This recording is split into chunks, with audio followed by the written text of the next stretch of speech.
आप सभी श्याम भक्तों को जय श्री श्याम। आज की वीडियो में हम यात्रा करेंगे पावन धाम खाटू श्याम की, जो कि राजस्थान के रिंगस में स्थित है। दोस्तों, इस वीडियो में हम जानेंगे कि आप यहां कैसे पहुंच सकते हैं, यहां स्टे करने के ऑप्शन कैसे हैं, कब यहां पर ज्यादा भीड़ होती है, खाने पीने की व्यवस्था कैसी है, दर्शन करने का सही तरीका कौन सा होगा, और अंत में बात करेंगे संपूर्ण यात्रा बजट की। दोस्तों, इस यात्रा से जुड़ी A to Z इन्फॉर्मेशन के लिए इस वीडियो को एक बार जरूर पूरा देखिएगा। और अगर आपकी खाटू श्याम बाबा पर आस्था है तो कमेंट बॉक्स में जय श्री श्याम जरूर लिखिएगा।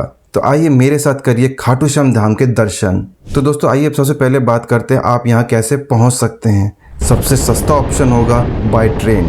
दिल्ली से रिंगस के लिए आपको डायरेक्ट ट्रेन मिल जाएंगी। स्लीपर का टिकट लगभग 350 से 450 तक का होगा और टाइम लगेगा 3 से 5 घंटे का। अगर आपके शहर से रिंगस के लिए डायरेक्ट ट्रेन ना मिले तो आप जयपुर तक आकर रिंगस के लिए बस या जीप ले सकते हैं, जो कि आपको जयपुर रेलवे स्टेशन के पास से मिल जाएगा। रिंगस के लिए आसपास के शहरों से बस की कनेक्टिविटी भी अच्छी है।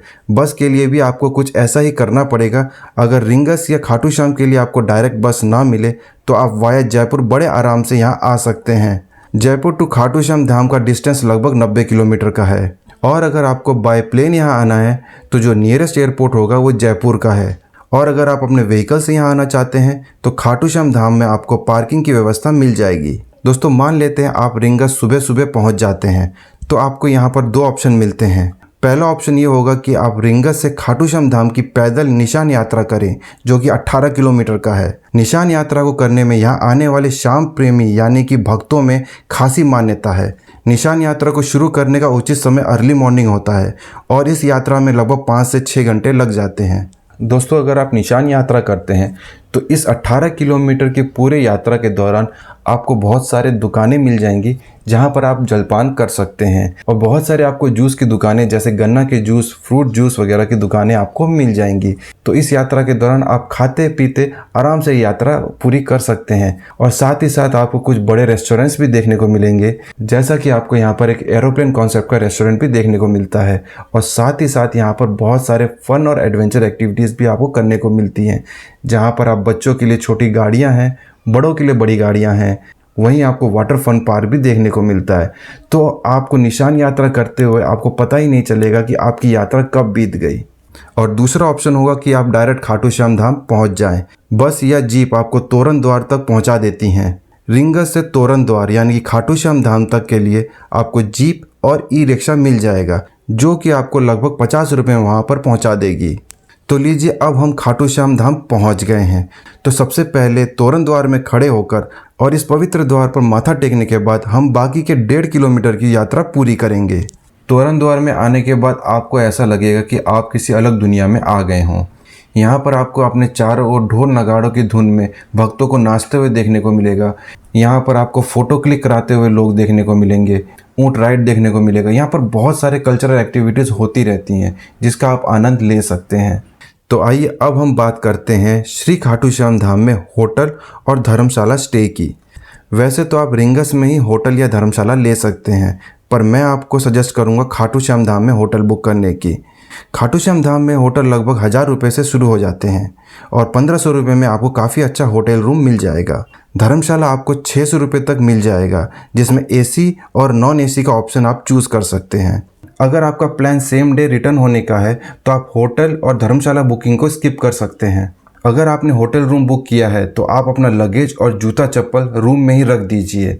और अगर आपने रूम बुक नहीं किया है तो तोरण द्वार से मंदिर पथ पर आपको कई प्रसाद और फूलों की दुकानें मिल जाएंगी, जहां से आप प्रसाद ले सकते हैं और अपने जूता चप्पल वहीं छोड़ सकते हैं। वैसे मंदिर एंट्री में भी आपको जूता चप्पल छोड़ने की व्यवस्था मिल जाती है, पर दर्शन करने के बाद आपको अपने जूता चप्पल लेने के लिए घूमकर वापस आना पड़ेगा। तो उचित होगा कि आप अपने जूता चप्पल होटल रूम अथवा प्रसाद वाली दुकानों पर छोड़ दें। तो दोस्तों, अब हम बात कर लेते हैं कि यहाँ पर आने का उचित समय कौन सा होगा। वैसे तो हमेशा यहाँ पर भक्तों की काफ़ी भीड़ होती है, पर वीकेंड में, एकादशी में, द्वादशी में, फागुन मेला के दौरान, जन्माष्टमी में या किसी त्यौहार में यहाँ पर सामान्य से बहुत ज़्यादा भीड़ होती है। तो अगर आप भीड़ भाड़ से बचना चाहते हैं और आराम से दर्शन करना चाहते हैं तो आप इन टाइम्स को अवॉइड कर सकते हैं। और अक्टूबर से मार्च तक का समय सबसे उचित माना जाता है यहाँ विज़िट करने के लिए, क्योंकि यहाँ पर थोड़ा सा ठंड वाला माहौल होता है और गर्मियों में यहाँ काफ़ी ज़्यादा गर्मी होती है।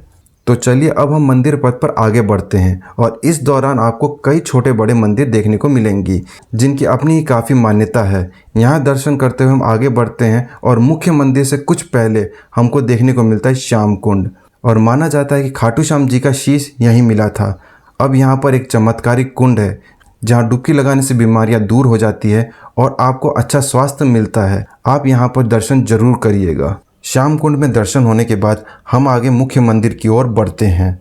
खाटू श्याम जी यानी बर्बरीक जी भीम के पुत्र घटोत्कच के पुत्र थे, यानी खाटू श्याम जी भीम के पौत्र थे।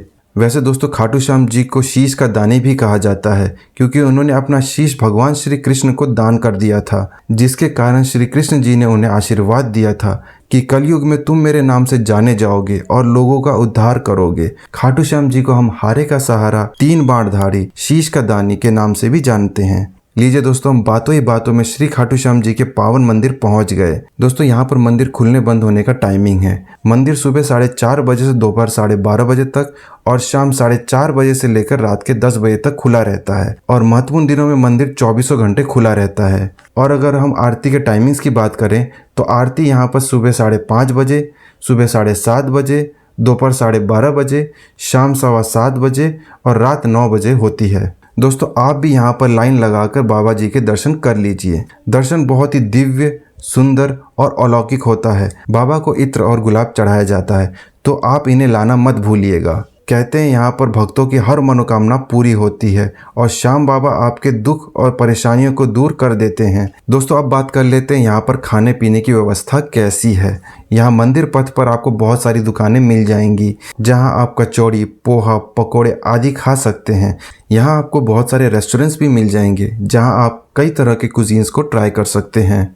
दोस्तों जैसे कि मैंने आपको वीडियो में आगे बताया कि आप दर्शन करने के बाद सेम डे रिटर्न हो सकते हैं। यदि आप यहाँ पर स्टे करते हैं तो संध्या काल की आरती के बाद यहाँ पर केसर वाली दूध का जरूर आनंद लीजिएगा। तो साथियों अब जान लेते हैं पूरे ट्रिप का बजट कितना होगा। मान लेते हैं कि आप 2 से 3 लोगों के छोटे ग्रुप में यहाँ पर यात्रा कर रहे हैं 1 रात 2 दिन के लिए, तो इस ट्रिप के लिए लगभग आपको 2000 रुपये प्लस प्रति व्यक्ति आने जाने का टिकट लगेगा। वहीं अगर आप दर्शन करने के बाद सेम डे लौट जाते हैं तो ये बजट काफ़ी कम हो जाएगा। वहीं अगर आप महंगा होटल लेते हैं और रिंगस या जयपुर से खाटू धाम आने के लिए टैक्सी करते हैं तो ये बजट काफ़ी बढ़ सकता है। तो दोस्तों इस वीडियो के माध्यम से मैंने आपको संक्षिप्त में वर्चुअली खाटू श्याम धाम के दर्शन करवाने की कोशिश की है। आशा करता हूँ आपको मेरी ये कोशिश पसंद आई होगी, और अगर आपको वीडियो पसंद आई हो तो कमेंट बॉक्स में जय श्री श्याम जरूर कमेंट कीजिएगा। और अगर आपने चैनल को अब तक सब्सक्राइब नहीं किया है तो प्लीज़ चैनल को सब्सक्राइब कर बेल आइकन जरूर दबा दीजिएगा। तो दोस्तों मिलते हैं अपनी अगली यात्रा में। जय श्री श्याम।